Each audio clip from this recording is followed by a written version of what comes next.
more coffee, just drink tea around here. Check it out. Okay, we're here ready?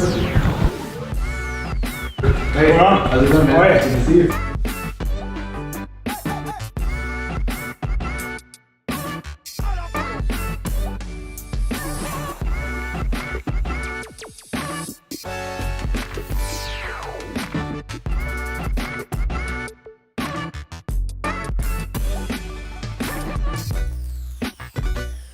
So guys, thanks again for coming. I really appreciate it. Tuesday night, got so much better shit to do. Did you come here and listen to a stranger about real estate? So that's fucking awesome.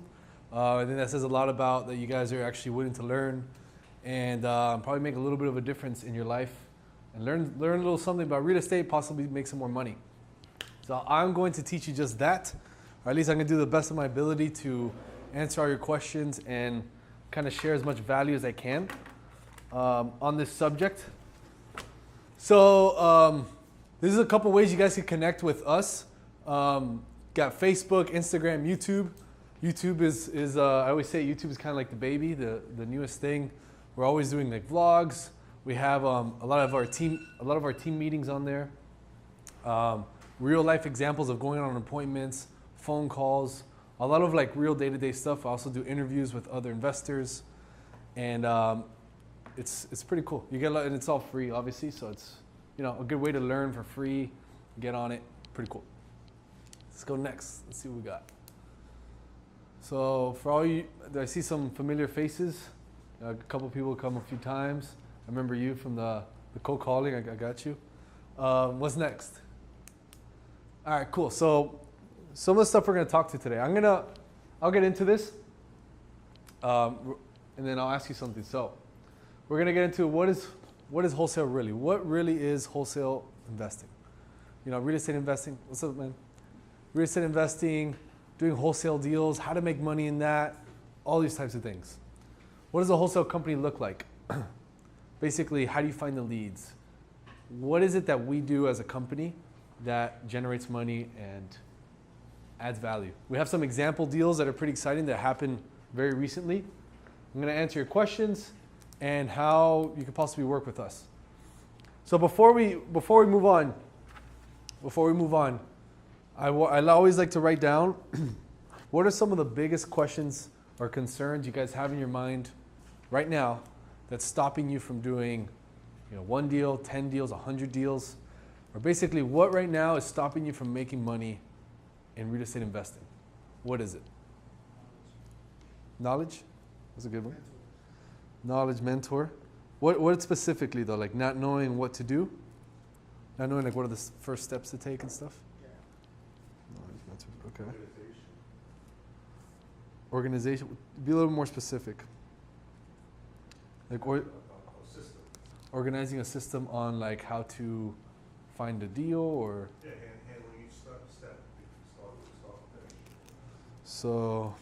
Finding the leads, finding the wholesale deals. Where to find deals? Yeah, finding them and that's. Okay. Skip trace the owner and get the correct phone number. How to skip trace the owner? Yeah, that's a good question. How to skip trace? Yeah, that's good. Right. Correct phone number, because sometimes some of these apps give the wrong phone numbers. Got it. Correct phone number. Okay. So knowledge mentors, I guess meaning like that kind of similar to step by step. Like you said, Skip trace. You have the address, but then. All right, cool. I heard someone over there.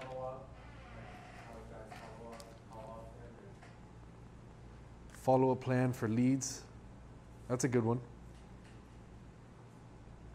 How do you work with realtors if you have one or people still do it? Working with realtors. Okay. Finding investors. Finding investors, good one. That's right now in this market, that's the easiest part of the business. That's the good news. Anything else? Investors are easy. Yeah, to know about the law. The law? Yeah, exactly, because I know how to get a license or if I need a license to Do you, parts of the okay. So How Do you need license to do this? These are good questions. And then you said how to stay consistent Yeah. with? With, I mean, finding the deals, like having a working, I think organization part of the earlier question, maybe Like a system? consistent, System for consistent leads? consistent leads and so to make it like an habitual. Yeah. Okay, those are really good questions. So, all right. As I go in the flow, I'll probably answer some of these through the slides I have, and then towards the end, you guys could just ask me questions, or I'll come back to this, and I'll make sure I get these answered for you. and any time if I'm talking whatever, you can raise your hand. Just let me finish the sentence, and then I'll call on you guys to help you out. So yeah, I mean, I'm excited about this one. I worked on this PowerPoint a little bit, and we're gonna go over a lot of cool things. Mainly a basic overview level, so it's good for some of you guys who are just starting out. I'm gonna talk about pretty much like what to do, like step 1, 2, and 3, right? Like there's this huge world of real estate of, you know, oh crap, I can find residential homes, I could find land, I could do listings, I could do commercial, I could do leasing. We're gonna talk about investing and wholesale business exactly, and how to find a deal and how to close it. Pretty simple. I'm going to make it as simple as possible. So let's get it started. Let's go. So first, look around. There's a lot of us in here, and this is a business of collaboration, not competition. Is there competition? Of course, but collaboration is way above that in this business. In every transaction, there's a buyer, there's a seller. A lot of transactions, there's a real estate agent. A lot of transactions, there's another JV partner or other wholesaler doing the deal. So there's a lot of moving parts. There's a lot of people involved. It's very important for you guys to get to know people that are also trying to do deals as well. It just will help you elevate your game by 100 and very, very quickly. Okay? I still do deals with some of the first people I ever met. And it's just because you create that relationship. And yeah, are they my competition? Yeah, but if I have the deal and they have the buyer, am I going to tell them no? You know what I'm saying? So there's a lot of importance in getting to know the people. So for example, we pay $200,000 in commissions to realtors every year. Meaning realtors bring us deals, they get paid a commission. So we pay roughly about $200K a year in that. Over $100K paid in wholesale JV partners. So we have a deal and a JV partner sells it, meaning another investor like you guys, another wholesaler, brings the buyer, and they get paid on the deal, right? We're selling it for 100, they sell it for 103, they make $3,000. All they did was bring the buyer. So that happens all the time. And for members of our team, we pay 150K plus, meaning our internal team, kind of like the commissions they make. So this is just show you, these numbers aren't to, you know, like brag or anything. It's just to show you that money is paid out in this business no matter which way you slice it. And the faster you accept this and the faster you get to know people, it really like accelerates you, okay? It's just something that no one really talks about, and I think it's kind of strange because I think meeting the right people early on is so key. And you just stick with that and just keep doing the same thing. Cool, so we'll get into it. Let's go next, see? So I have this in here for a little bit of inspiration. Basically, the brain allows us to do shit that we've never done before if we've seen it happen with somebody else, okay? Just like this slide says, McGuire hit 70 home runs in 1998. Before that, it was never done. Barry Bonds, a couple years later, hit 73. It was never done.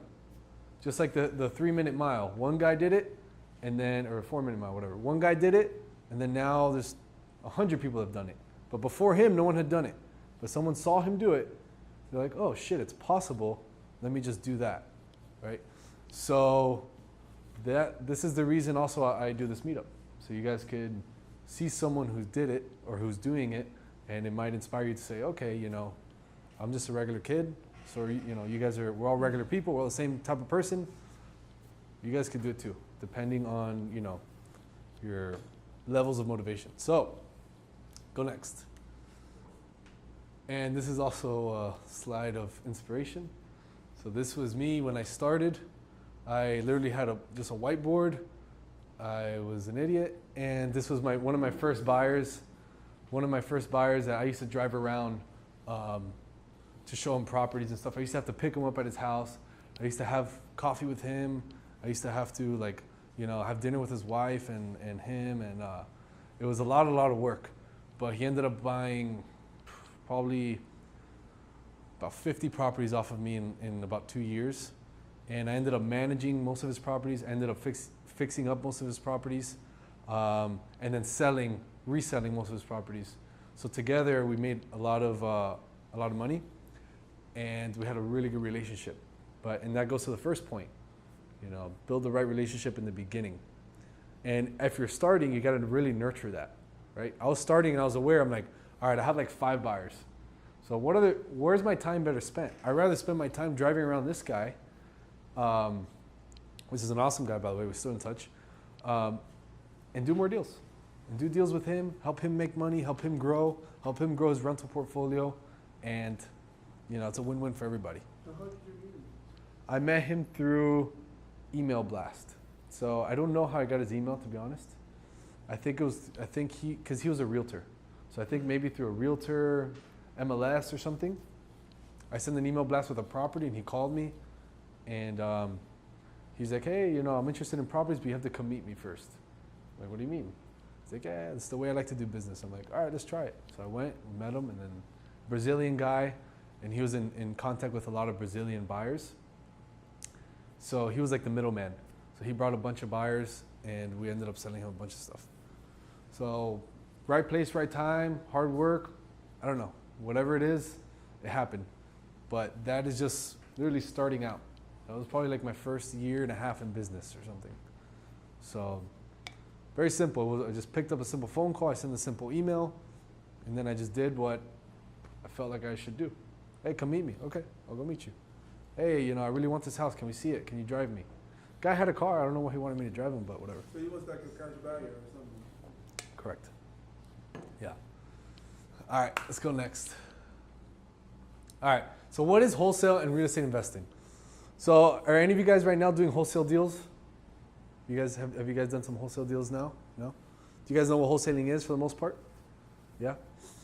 So wholesale real estate is similar to a pawn shop. It's people that own homes trading in their home for a cheaper price for peace of mind. So I always compare it to, have you guys ever sold something on Craigslist that you sold really, really cheap for no reason other than I just want it out of here, right? An old couch, a bike, jet ski, I don't know, whatever you had, and just sold it really cheap. I'm sure all of us at one point of our lives had something that we did that. And that is what people do with their homes, believe it or not. Because homes, if you're not in the real estate business, it's a big expense, it's a huge investment, and if you don't have the money to protect it, you can lose it, and then you get zero. Or you get bad credit, or you get tons of bad consequences. So the quote I always say is like, buy low or sell low. And another way to think about this is wholesaling real estate is just like real estate day trading. Does everyone know what day trading is on the stock market? That's exactly what we do with homes. So we day trade homes based on the market values and conditions. It's really that simple. It's not much to think about. If the market's up here, we're buying here and selling here. If the market's down here, we're buying here and selling here. Does that make sense? It doesn't matter where the market is. We just got to get a little bit cheaper than where the market's at. So other than that, I wouldn't think so deeply into wholesale. This is the formula of an offer amount in the most basic level possible. So you get the repair value of the home. So you get a home, right? You get a home that's for sale, or a home that you get a homeowner to call you on, and you find out what the value is of that home. How do you do that? You can look on Zillow.com. You can use the MLS. You can use REI Automator. You can use a bunch of software systems. If you don't have any money to spend, that's cool. Use Zillow. I still use Zillow now. So I would use Zillow. You find out what that home is worth renovated. How do you do that? By clicking on the listings, clicking on the sold properties. You multiply that by 70% discount, minus repairs, minus profit. So a house is worth 100 times 70 is 70K, minus 10,000 in repairs, let's say, minus 10,000 in profit, that's 50K. So 100, 70, 70,000, minus 10, 60, 50. So you're gonna offer $50,000 on that house, you get it under contract, then you sell it to an investor for 60, and that investor's gonna end up fixing it up and selling it for 100. You make 10, he's gonna make about 20 or so. Does that kind of make sense? It's a very, very simple way to put it, but that is 80% of the business right there. Really that simple. I'll complicate it now a little bit, don't worry, but it's really that simple. So let's go next. Does everyone kind of understand that? Does that make sense? Made it pretty simple? All right, cool. Go next. I guess I gotta put it like that. All right, so this is a deal that we just got. This is a deal that we just got under contract and just sold. We haven't closed on it yet, but I'll go over it. And this is where you guys could ask us questions. So, this is a property that we got in Hollywood. This was a mail, right? Or cold call? This was a cold call. So we got this property through cold calling. We have a couple guys that come here in the office and cold call. And what they do is they dial numbers that we skip trace. I'll go over that in a bit. We skip trace these people. We buy these lists, we skip trace them.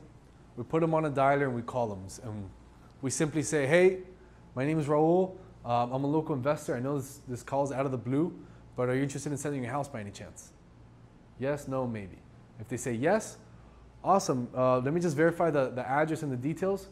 Cool. Look, man, I would love to make you a cash offer. Can I go see it tomorrow at 3 p.m., 1 p.m., 5 p.m., 7 p.m., whenever? And then we make an appointment and we go meet this guy. We go meet that seller. And we make him a cash offer.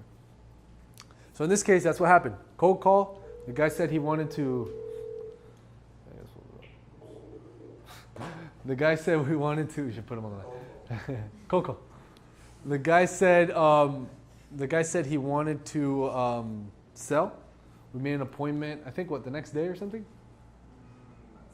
A couple days later, right? Let's say 2 days later, we made an appointment with the guy. Our acquisitions or sales guy went out there to meet him. And, damn it. Our sales guy went out there to meet him. And they verbally agreed at 100. Verbally. He didn't get the contract signed that day, but they verbally agreed. And after 2 weeks of follow-up, he said he had to talk to his realtor, he had to talk to his brother, his dog sitter, whatever, a bunch of things. And he verbally agreed. After 2 weeks of follow-up, we got the contract signed. Okay? So we got the contract signed for 100. And as a team, we agreed that we should list it for sale to our buyers at 159. Why? Because this property is worth about 240. But then we ended up selling it for 146. $6,000 paid to a JV person, meaning there was another wholesaler involved. So he sold it at 146, but we as a company got 140. Does that make sense? Everybody with me? So he gets 6, we get 140, which means we make 40. I didn't put it here, but we make 40. And this is when the lead came in, and this is when we're expected to close the deal. What list was that? This was, damn, I don't know. What list was this? Do you know? I don't know, but it's probably high equity, owner occupied, something like that. And I'll go into lists in a little bit. But yes, so under contract, so cold call, lead said yes, made appointment, went out there on the appointment, made offer, verbally accepted, followed up. I'm going to talk about what the follow-up looked like. Put under contract, and then sold within 3 or 4 days. So does anyone have any questions on this? Does this make sense a little bit? How did your guy get to 100 as a number? How did we get to 100 as a number? Yeah. Good question. So actually our number was like 120. Okay. Our number was 120. But we train our sales guys to always what we call price anchor, which means start with a low kind of low offer, but it's like a low verbal hook. So I'll go into that right now. So how we came up with this is that we did the numbers. How we're doing numbers nowadays, I know I showed you the ARV formula. When it comes to these properties, how we do it is we see what other cash investors bought in the area for. Okay? And we saw that another cash investor bought, there was a few cash sales in the 150s. A few, I think there was like 3. 151, 157, 155. What's up, man? I think we got some chairs over here and stuff. So there's some cash sales, one at 151, 155, 157. So his number was 120, so we could sell at 150.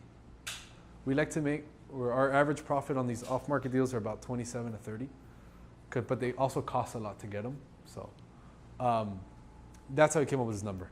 So we looked on MLS, we saw cash sale 150, 157, 159. We're like, all right, we know we can sell this house cash in the 150s. So let's get it under 150. That was kind of the way he came up with it. Now, how he got it for 100? Like I said, what we do is that we always we do a price anchor. Let's say his maximum price was 120.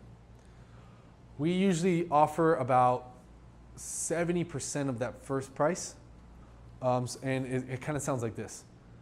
Hey, you know, after you do the whole sales process, and I have a slide here of the whole sales process. Hey man, yeah, look, this looks like a really nice house. I'd be interested in buying it for cash. You know, after seeing everything, I know that you want to move to a trailer outside of Florida. I know that you kind of want to get your cash and get out of it. You have a small mortgage you want to pay off. And I really want to structure this offer to help you do that. And in order to do that and be able to solve this and close in about 3 weeks, I would love to buy this house for 70, but it's just, I know that's so low. I know you probably wouldn't take it. I could probably go closer to 100. That's his conversation. And he said, I could do 100. I never offered him 100. I noticed how it's like a soft way. I really want it for 70, but I know you'd never take that. Our highest price is 120. I know you'd never take that, but I could probably get closer to 100. Shit. I could probably get closer to 100. And he said, oh, you know, I think 100 will work. And that's how we were able to get it for 100. That makes sense? So that's what's called price anchor, and I'll go over it in a later slide. Any other questions on this deal, guys? Was it like a distressed property? Like Yeah. to lose like 59,000? So if he were to list this property on the MLS, he'd probably sell it right away for like 150, but he'd have to pay commissions and he'd have to wait maybe, I don't know, two months. Need any repairs? Huh? Do you need any repairs? Yeah, it needs a bunch. So as you can see here, he's like a hoarder. He's got a bunch of things. It's a small 2-1 house. I thought this picture was interesting. I've never seen so many meds in one space. So it's Pretty intense. Two bathroom, one. 2 bed, 1 bath. Two bedroom. Small little house.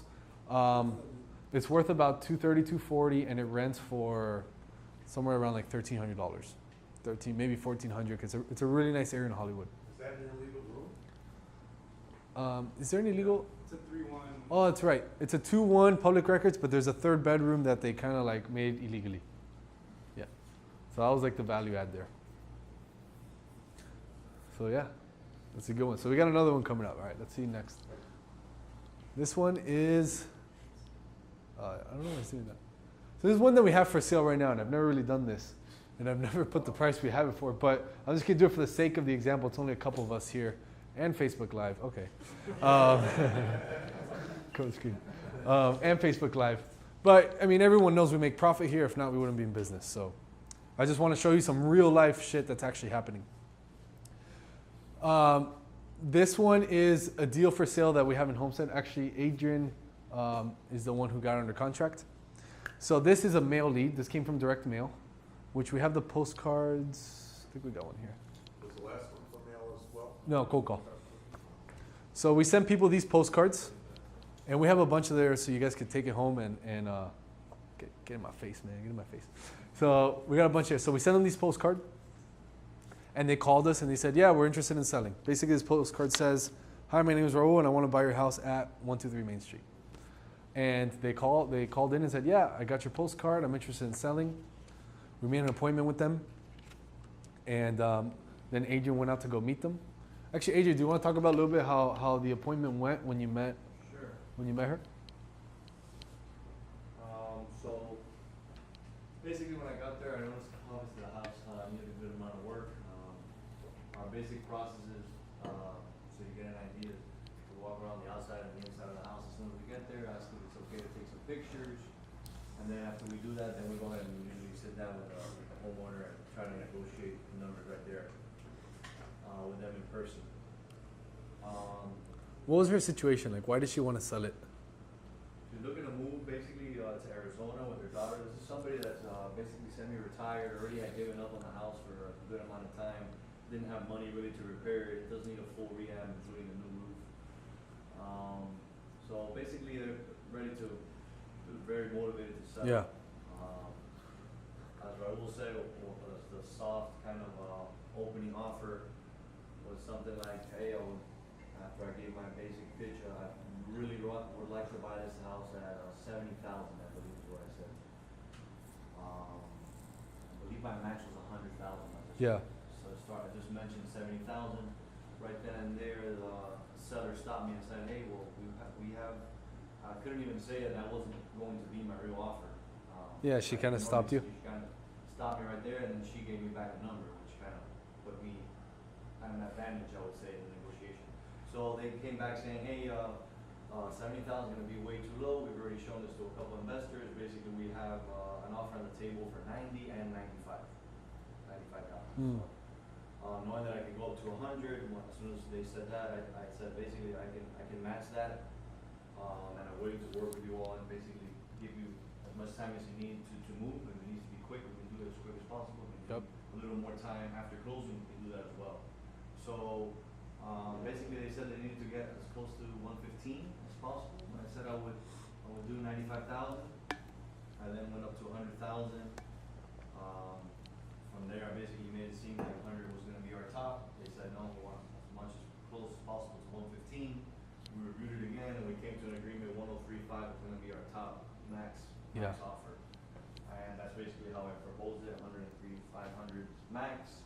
And after a couple of days of going back and forth, they reviewed the terms and they accepted. Yeah. Let me ask you a question. Did you do it like with some type of resistance, or you came across like, yeah, I could, definitely give you the 95, or you can just match that offer like right away? Is that how you do it, or you show some type of resistance? So I didn't show any sort of resistance. I'm going from 70 to 95. No, because 70 wasn't really my real offer. Yeah. It's kind of like to see what they said. right. You really say that to Your see price it, anchors. and right? try to Yeah. see if they give you a number back. Obviously, usually the one that gives the number first is usually at a disadvantage. So they basically gave me their number right away. And On offering, Yeah. yeah, from there I didn't really give too much pushback. I know we could go up to 100, so hey, I'll match the 95. As a matter of fact, we could probably even get to 100. Yeah. Right. And to answer that, it probably would have been a bit better to give some resistance, but not only like in an expression like, man, I can get to 90. That's good too, but more of like, okay, all right, I can do 95 if you let me, Something. yeah, get some kind of push-pull. If you allow me to come in the house with my contractors 3 times.